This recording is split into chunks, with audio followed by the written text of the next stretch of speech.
Hello, my fellows. Today, corporations shape our economy, politics, and even our culture. But where did they come from? How did the United States, a nation born out of rebellion against monopoly and mercantilism, become the global epicenter of corporate capitalism? To answer that, we must go back to the beginning. The roots of American corporations lie not in the United States, but in England. In the 1600s, powerful trading corporations like the Virginia Company of London and the Hudson's Bay Company received royal charters to explore and exploit the New World. These were joint stock companies, early forms of public corporations. Investors pooled money, risks were shared, and profits distributed. These entities weren't just businesses, they acted like governments. They colonized land, minted money, enforced laws, and fought wars. This fusion of commerce and state power would leave a lasting legacy. The American Revolution was, in part, a rebellion against corporate power.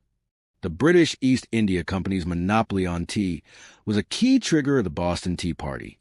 Early Americans viewed corporations as dangerous monopolies that threatened liberty. As a result, after independence, corporations were tightly controlled. State governments had to approve corporate charters individually. Charters were limited in time, scope, and purpose. Corporations could not own other companies, donate to politics, or exist in perpetuity. The U.S. Constitution, ratified in 1789, created a national framework for commerce, but it didn't directly address corporations. Early court cases began to shape the legal landscape for corporate growth. Landmark case, Trustees of Dartmouth College versus Woodward, 1819. The Supreme Court ruled that corporate charters were contract protected from state interference. This was a turning point. Corporations were no longer just tools of public purpose. They were now private, protected legal persons. In the 19th century, America industrialized fast. Railroads crisscrossed the continent. Factories lit up cities, and whole new industries were born. Key factors in corporate growth. Railroads needed massive capital coordination and management, the first modern corporations. The telegraph and telegraphy enabled long-distance communication, essential for corporate expansion. Capital markets. The New York Stock Exchange grew, financing expansion. Limited liability laws encouraged investment by protecting shareholders. By the 1870s and 80s, the U.S. saw the rise of the captains of industry, or, as some called them, robber barons. The Gilded Age was corporate America's adolescence, fast-growing, rebellious, and largely unregulated. John D.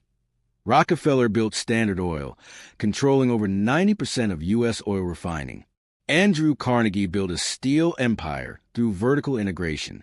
J.P. Morgan consolidated railroads and industrial firms, becoming the face of American finance. These men used new structures like the trust, which allowed corporations to skirt anti-monopoly laws and centralize control. With size came power, not just economic, but political. Corporations began influencing elections, lobbying legislators, and shaping public opinion.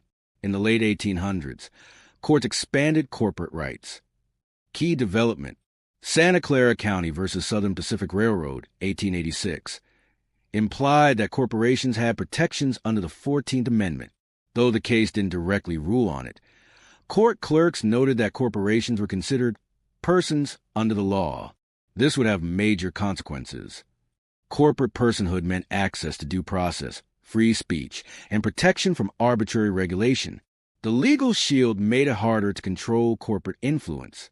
As corporations grew, ownership and control separated. Shareholders owned companies, but didn't run them. That job went to managers. The managerial class emerged, trained executives, accountants, and strategists. Harvard and Wharton began teaching business administration. This new structure allowed corporations to scale rapidly, but it also made them impersonal and harder to hold accountable. By the early 20th century, American corporations were going global. U.S. Steel, General Electric, and Ford Motor Company opened factories abroad. Banana republics were shaped by U.S. corporate interests, most infamously, the United Fruit Company in Central America. Corporate America became a global force. spreading not only products but political and economic models. Today, the corporation is the most powerful institution in the American economy and arguably in American life. In 2023, 8 of the world's 10 largest companies were American. Corporate lobbying and political donations influence democracy. Citizens United v. FEC 2010 reaffirmed that corporations have free speech rights, including unlimited political spending. The road from colonial charter to modern megacorporation was not inevitable. It was a result of legal choices, economic shifts, and cultural transformations. Understanding how we got here is the first step to asking, where do we go next? The corporation, a tool created by law, now shapes our economy, our environment, and our democracy. But tools can be redesigned. The story of corporate America is still being written, and we all have a part to play.